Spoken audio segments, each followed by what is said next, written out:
Hello dear students. आज की class में हम डिस्कस करेंगे education of marginalized and socially disadvantage segment के बारे में। बेसिकली वो लोग जो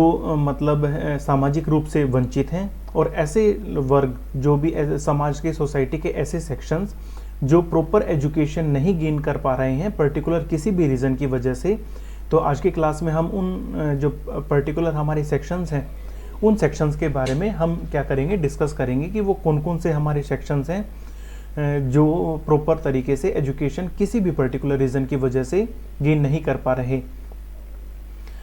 तो सबसे पहले हम जानेंगे कि जो मार्जिनलाइज्ड सेगमेंट्स हैं, जो मार्जिनलाइज्ड सोशली डिसएडवांटेज जो सेगमेंट हैं वो कौन कौन से हैं। वी ऑल नो दैट कि education is a fundamental human right and powerful instrument for social transformation. ये हम सभी जानते हैं कि जो एजुकेशन है वो हर जो ह्यूमन राइट है, हर इंसान का एक फंडामेंटल राइट है और एक एजुकेशन ही एक ऐसा साधन है जिसके द्वारा हम क्या कर सकते हैं, सोशल ट्रांसफॉर्मेशन कर सकते हैं। Basically not all the section of society enjoy equal access to the education. आज अगर हम एनालिसिस करते हैं तो हम देखते हैं कि जो हमारी पर्टिकुलर सोसाइटी है उसमें बहुत से ऐसे सेक्शंस हैं जो कि पर्टिकुलर किसी भी रीज़न की वजह से जो है एजुकेशन अच्छी तरह से जो नहीं गेन कर पा रहे हैं। तो उनमें जो है marginalised and socially disadvantage groups, ऐसे ग्रुप्स को बोला जाता है। जो इस तरह के जो ग्रुप हैं हमारे, वो चाहे स्ट्रक्चरल बैरियर हैं या कल्चरल बैरियर हैं, इकोनॉमिक बैरियर हैं, ठीक है, इन सभी बैरियर्स की वजह से जो है एजुकेशन प्रॉपरली गेन नहीं कर पा रहे हैं। बेसिकली हम इन ग्रुप्स में किन लोगों को ऐड करते हैं, जैसे जो शेड्यूल्ड कास्ट हैं, शेड्यूल्ड ट्राइब्स हैं, एसटीज़ हैं, अदर बैकवर्ड क्लासेस हैं, ओबीसी, माइनॉरिटीज़ ग्रुप हैं, वुमेंस जो हैं, डिफरेंटली एबल्ड चिल्ड्रन जो हैं, इकोनॉमिक वीकर सेक्शन जो हैं, और अदर जो माइग्रेंट जो लोग हैं, और स्लम बेस्ड पॉपुलेशन जो भी हमारी है, ऐसे लोगों को हम लोग शामिल करते हैं। तो बेसिकली ये सारे के सारे लोग कौन हैं, सोशली डिसएडवांटेज सेगमेंट्स हम इन लोगों को बोलते हैं। तो अब हम देखेंगे कि जो है अगर हम प्रॉपर एक मीनिंग की बात करें कि meaning of marginalized and socially disadvantage group, तो वो क्या होगा कि marginalized group are those who are pushed to edge of the social, economic and political system due to historical discrimination, caste based exclusion, poverty, gender inequality और linguistic and cultural differences. ठीक है, जो इसकी मीनिंग है, definition है, उससे इसका meaning जो है वो बिल्कुल क्लियर हो रहा है कि जो सामाजिक रूप से वंचित वो वर्ग हैं जो जो है जिनके साथ में हिस्टोरिकल डिस्क्रिमिनेशन होता हुआ है, कास्ट के बेस के ऊपर जो उनके साथ में डिस्क्रिमिनेशन होता है, इकोनॉमिक बेस्ड के ऊपर उनके साथ में डिस्क्रिमिनेशन किया गया है, आर्थिक गरीबी जो है, इसके साथ में जेंडर इनइक्वालिटी हमारी कंट्री में देखी जाती है। ठीक है, इसके साथ साथ में जो है कल्चरल डिस्क्रिमिनेशन उनके साथ होता है। तो पर्टिकुलर इन रीजंस की वजह से ये वो लोग हैं जो हमारी सोसाइटी की जो मुख्य धारा है, ठीक है, मेन स्ट्रीम जो है, उनसे किसी न किसी रूप में बाहर हैं। तो अब हमें देखेंगे कि जो इस तरह के जो हमारी मार्जिनलाइज्ड ग्रुप हैं उनकी कौन कौन सी मेजर कैटेगरीज हैं, मतलब कौन कौन से प्रमुख जो वर्ग हैं, वंचित वर्ग, मेजर कैटेगरीज। देखो उनमें सबसे पहले जैसे शेड्यूल्ड कास्ट आती है, एससीज जिनको हम बोलते हैं, साथ साथ में शेड्यूल्ड ट्राइब्स, एसटी जो हैं, अदर बैकवर्ड क्लासेस हैं, माइनॉरिटीज़ कास्ट हैं जैसे मुस्लिम हुई, सिख हुई, क्रिश्चियंस एट्सेट्रा। इसके साथ साथ में वुमेंस या गर्ल्स, ठीक है, differently abled person with disabilities, ऐसे लोग जो दिव्यांग हैं, ठीक है। इसके साथ साथ में इकोनॉमिक वीकर सेक्शंस हैं, ईडब्ल्यूएस कैटेगरी जिनको हम बोलते हैं, ठीक है। इसके अलावा जो है माइग्रेंट हैं, जो प्रवासी लोग जो किसी दूसरी जगह से हमारे यहाँ पर आकर बसे हैं, ठीक है, झुग्गी झोपड़ियों वाले जो लोग हैं, बाल श्रमिक जो लोग हैं। तो इस तरह की जितनी भी जो लोग हैं, चाहे वो एससी, एसटी, ओबीसी हो, माइनॉरिटीज़ हो, ठीक है, डिफरेंटली एबल्ड स्टूडेंट हों, ठीक है, ये ईडब्ल्यूएस सेक्शन हो, सारे के सारे जो हैं वो मेजर कैटेगरीज हम बोलेंगे कि इनकी जो मार्जिनलाइज्ड ग्रुप की। अब हम देखते हैं कि जो ये हमारे मार्जिनलाइज्ड जो ग्रुप्स हैं इनके कौन कौन से ऐसे कोजेज हैं ऑफ एजुकेशन डिप्रीवेशन, पर्टिकुलर इनके सामने कौन कौन से ऐसे रीजन हैं जिसकी वजह से ये लोग जो है प्रॉपर एजुकेशन नहीं गेन कर पाते। तो देखो उसमें सबसे पहले हम देखते हैं कि जैसे पोवर्टी एंड इकोनॉमिक कॉन्स्टेंट्स, ठीक है, मतलब ये लोग जो है फीस जो है, किताबें जो हैं, या ड्रेस जो है, ट्रांसपोर्टेशन का जो है, ये मतलब ये खर्चा नहीं अफोर्ड कर पाते, ठीक है। इस वजह से जो ये लोग हैं प्रॉपर एजुकेशन नहीं ले पाते। तो जो इनका जो इकोनॉमिक कॉन्स्टेंट है वो सबसे बड़ी जो है बाधा निकल कर सामने आती है कि भाई जो है ये लोग जो हैं गरीब होते हैं और इनके सामने जो है आर्थिक बाधाएं होती हैं, जिसकी वजह से ये लोग मतलब जो है एजुकेशन से रिलेटेड जितने भी खर्चे, चाहे फीस का हो, बुक्स का हो, वर्दी हो, ड्रेसेस हो, उनके ट्रांसपोर्टेशन का कोई भी खर्चा है ये नहीं वहन कर पाते और इस वजह से ये लोग हैं एजुकेशन नहीं ले पाते। इसके साथ साथ अगर हम देखें कि हमारी सोसाइटी के अंदर जो है सोशल डिस्क्रिमिनेशन होता है, कास्ट एंड जेंडर बेस के ऊपर जो डिस्क्रिमिनेशन होता है, यहाँ पर क्या होता है कि भाई जो लड़के हैं उनको एजुकेशन के लिए आगे प्रमोट किया जाता है, पर जो लड़कियां हैं उनको मतलब प्रॉपर एजुकेशन नहीं दी जाती। तो इस वजह से भी जो है लैंगिक असमानता होने की वजह से भी जो है प्रॉपर एजुकेशन ये लोग नहीं ले पाते। इसके अलावा अगर हम लैक ऑफ अवेयरनेस, ठीक है, जागरूकता का अभाव है कि भाई मतलब है शिक्षा का इन लोगों को ये पता ही नहीं है कि जो है मतलब इग्नोरेंस अबाउट जो है एजुकेशनल राइट्स, इनको की शिक्षा से रिलेटेड इनको अधिकार मिले हैं उनकी इनको जानकारी नहीं है। इसके अलावा जो है कल्चर एंड लिंग्विस्टिक बैरियर्स हैं, ठीक है, ये अगर हम देखें इसके साथ साथ में ज्योग्राफिकल आइसोलेशन, जो ट्राइबल कम्युनिटीज़ के लोग हैं या फिर जो रिमोट विलेजेस के अंदर जो लोग हैं वहाँ पर क्या है कि प्रॉपर स्कूल नहीं है, जिस वजह से ये लोग जो है एजुकेशन प्रॉपर नहीं गेन कर पाते। इसके साथ साथ में हम देखते हैं कि हमारी सोसाइटी के अंदर जो है चाइल्ड लेबर है, डोमेस्टिक रिस्पॉन्सिबिलिटीज़, जो बच्चे जो हैं मतलब उनके ऊपर जो गरीब घर के जो बच्चे हैं उनके ऊपर जो है घरेलू रिस्पॉन्सिबिलिटीज़ होती हैं, ठीक है, वो इसलिए वो बाल श्रम में लग जाते हैं या फिर जो घरेलू छोटे मोटे काम हैं उनमें लग जाते हैं, जिनकी वजह से वो लोग हैं प्रॉपर एजुकेशन नहीं ले पाते। इसके अलावा अगर हम देखें कि हमारी कंट्री में जो है पुअर स्कूल इंफ्रास्ट्रक्चर है, कि जहाँ पर जो है जो हमारा स्कूल्स का जो इंफ्रास्ट्रक्चर है वो ज़्यादा बढ़िया नहीं है। कहीं पर हम देखें कि जो हमारी ट्राइबल कम्युनिटीज़ हैं या फिर कुछ इस तरह हैं वहाँ स्कूल्स ही नहीं है, और जहाँ पर स्कूल हैं वहाँ पर मतलब जैसे प्रॉपर टीचर नहीं है, टॉयलेट्स वगैरह, शौचालय, जो मतलब एक स्कूल के अंदर बेसिक इंफ्रास्ट्रक्चर होना चाहिए, उन सब की भी क्या है डेफिशिएंसी है, जिस वजह से जो है अगर हम देखें कि जो मेन रीज़न हमने देखा जैसे एक पॉवर्टी और इकोनॉमिक कॉन्स्टेंट हुआ, सोशल डिस्क्रिमिनेशन हुआ, लैक ऑफ अवेयरनेस हुआ, कल्चरल एंड लिंग्विस्टिक बैरियर्स हुए, जोग्राफिकल आइसोलेशन हुआ, child labour and domestic responsibility जो है, या इसके अलावा पुअर स्कूल इंफ्रास्ट्रक्चर है, तो पर्टिकुलर ऐसे बहुत से रीजंस होते हैं जिसकी वजह से ये लोग जो है प्रॉपर एजुकेशन नहीं गेन कर पाते। अब हम देखें कि भाई जो है हमारे कॉन्स्टिट्यूशन के अंदर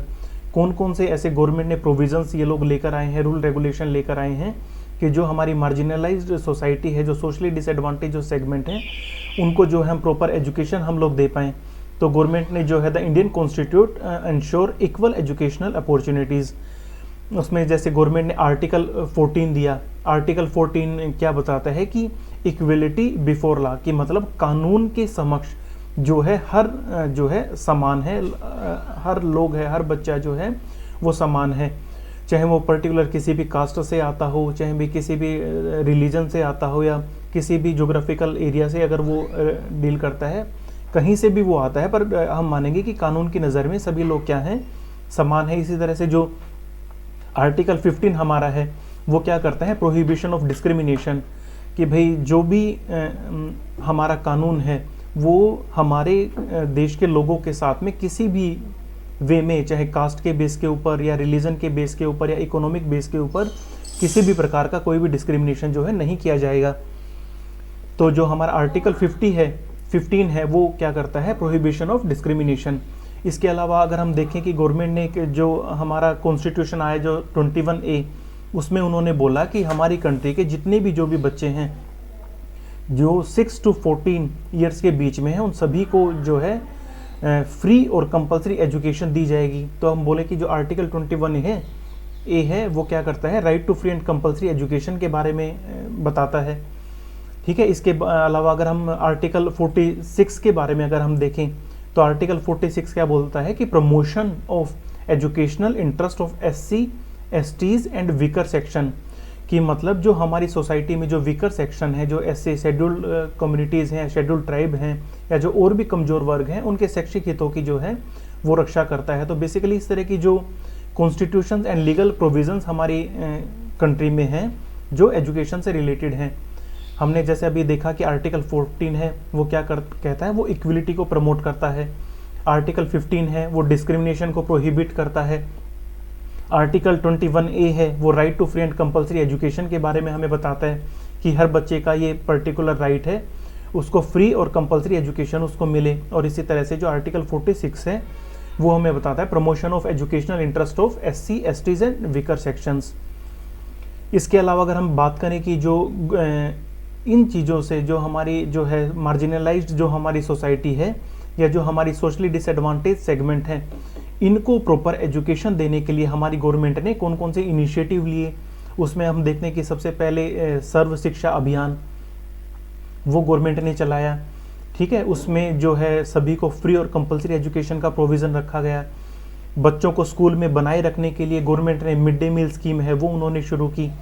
वुमेंस एजुकेशन को प्रमोट करने के लिए गवर्नमेंट ने बेटी बचाओ बेटी पढ़ाओ जो है वो अभियान है वो शुरू किया, और जिसका मतलब मेन जो वो था ऑब्जेक्टिव वो था कि प्रमोट गर्ल्स एजुकेशन। इसके अलावा अगर हम समग्र शिक्षा अभियान की हम बात करें, उसमें जो integration of school education from pre primary to 12th इस तरह का प्रोविज़न उसमें रखा गया। इसके साथ साथ में जो बच्चे हैं जो उनके लिए हॉस्टल्स हैं, scholarship for SC, ST and OBC जो हमारी माइनॉरिटीज़ कैटेगरीज़ हैं उनको एजुकेशन से रिलेटेड जो है स्कॉलरशिप है वो दी गई। ठीक है, उनको हर तरह की फाइनेंशियल सपोर्ट गवर्नमेंट ने प्रोवाइड करी कि वो लोग क्या कर सकें, वो अपनी एजुकेशन को मेंटेन कर सकें और हायर एजुकेशन में भी एडमिशन वो लोग ले सकें। इसके अलावा जो है EWS कैटेगरीज़ के जो भी लोग हैं वहाँ पर रिजर्वेशन रखी गई उन बच्चों के लिए अंडर RTE। ठीक है, 25% seats in private schools for poor children, ये भी गवर्नमेंट का बहुत अच्छा इनिशिएटिव रहा कि उसने मतलब जो बच्चे टॉप प्राइवेट स्कूल्स में जो एजुकेशन गेन करना चाहते हैं वहाँ पर भी गवर्नमेंट ने कहा क्या बोला कि वहाँ पर भी ऐसे बच्चों के लिए जो EWS कैटेगरी से आते हैं या फिर जो है उनके लिए 25% सीट्स हैं वो रिजर्व रखी जाएंगी। तो अब हम बात करें कि जो मेजर्स ऑफ इम्प्रूव एजुकेशन, सुधार हेतु गवर्नमेंट ने कौन कौन से और उपाय किए, उसमें आती है सबसे पहले इंक्लूसिव करिकुलम जो है उसको स्टार्ट किया गया। फ्री टेक्स्ट बुक हैं बच्चों को, चाहे यूनिफॉर्म है चाहे ट्रांसपोर्टेशन की कॉस्ट है, चार्जेस हैं, मतलब गवर्नमेंट ने हर वो संभव प्रयास किए, बच्चों को फ्री में किताबें दी, उनको यूनिफॉर्म दी, उनके ट्रांसपोर्ट का खर्चा आने जाने का वो सब उनको प्रोवाइड करवाया। ठीक है, इसके साथ साथ में मदर टंग बेस्ड टीचिंग है वो शुरू की प्राइमरी क्लासेस में कि जो बच्चे हैं उनको जो है एजुकेशन जो है उनकी फर्स्ट एजुकेशन उनको उनकी मदर टंग में ही जो है करवाई जाए। इसके अलावा जो है रेजिडेंशियल स्कूल्स बनाए गए फॉर ट्राइबल एरियाज़, जो लोग जो ट्राइबल एरियाज़ में रहते हैं ऐसे बच्चों के लिए जो है रेजिडेंशियल स्कूल्स खोले गए ताकि वो वहाँ पर जाकर अपनी एजुकेशन है वो प्रॉपर कर सकें। इसके साथ साथ में जो ICT बेस्ड डिजिटल लर्निंग उसको शुरू किया गया फॉर रिमोट एरियाज़ के लिए, जहाँ पर जो है मतलब प्रॉपर स्कूल नहीं खोले जा सकते या कुछ ऐसी चीज़ें, वहाँ पर क्या किया गया कि ICT बेस्ड डिजिटल लर्निंग प्रोग्रामों शुरू किए गए ताकि टेक्नोलॉजी का यूज़ करके वहाँ की कम्युनिटी को, वहाँ के बच्चों को जो है जो एजुकेशन है वो प्रोवाइड करवाई जा सके। तो गवर्नमेंट ने बहुत से अच्छे इनिशिएटिव्स जो है वो लिए कि हमारे कंट्री के अंदर जो एजुकेशन का स्ट्रक्चर है उसको इम्प्रूव किया जा सके, चाहे उसमें इंक्लूसिव करिकुलम की बात है, फ्री टेक्स्ट बुक यूनिफॉर्म या ट्रांसपोर्टेशन की बात है, प्राइमरी एजुकेशन के अंदर मदर टंग है उसको जो है यूज़ करना, सेंसिटाइजेशन ऑफ टीचर्स उसको प्रमोट करना, रेजिडेंशियल स्कूल्स हैं उनको खोलना ट्राइबल कम्युनिटीज़ में, या फिर जो है ICT based digital learning program है जो रिमोट एरियाज़ के लिए उनको शुरू करना। तो ये भी सारे के सारे अच्छे इनिशिएटिव्स गवर्नमेंट के रहे। तो बेसिकली अगर हम बात करें कंक्लूजन पे अगर हम आएँ तो हम देखते हैं कि education of marginalised group is not a charity but a constitutional right and A national necessity, कि जो हमारी एजुकेशन है जो मार्जिनलाइज्ड ग्रुप की वो हम उसको एक चैरिटी के रूप में ना देखते हुए बल्कि हम उन लोगों को बताएं कि उनका एक कॉन्स्टिट्यूशनल राइट है और एक किसी भी राष्ट्र की ज़रूरत है कि ऐसे लोगों को जो हमारी सोसाइटी के जो वो सेगमेंट्स हैं जो पर्टिकुलर किसी भी रीज़न की वजह से एजुकेशन गेन नहीं कर पाते, ऐसे लोगों को हम क्या करें प्रॉपर एजुकेशन उनको दें। हम इंश्योर करें equitable access to the education, कि भी सोसाइटी का हर सेगमेंट जो है इक्वली एजुकेशन वो ले पा रहा है। तो बेसिकली जो education is essential for the creating an inclusive democratic and progressive society. अगर हम चाहते हैं कि जो अगर हम प्रोग्रेसिव सोसाइटी की अगर हम बात करना चाहें, अगर हम चाहते हैं कि हमारी सोसाइटी जो है अच्छे से प्रोग्रेस करे, तो सबसे पहले हमें क्या करना होगा कि हमारी सोसाइटी के सभी सेगमेंट्स हैं उनको हमें क्या करना होगा, जो है एजुकेशन उनको प्रोवाइड करवानी होगी। तो होप आज के का जो टॉपिक है आप लोगों को ये क्लियर हो गया होगा कि जो है जो हमारी मार्जिनलाइज्ड जो सोसाइटी है, जो सोशली डिसएडवांटेज जो हमारा सेगमेंट है, उनको एजुकेशन जो है हम किस तरह से प्रोवाइड करवा सकते हैं, और उनको जो सोसाइटी की जो मेन स्ट्रीम है उसमें हम उन लोगों को लेकर आ सकते हैं। Thank you.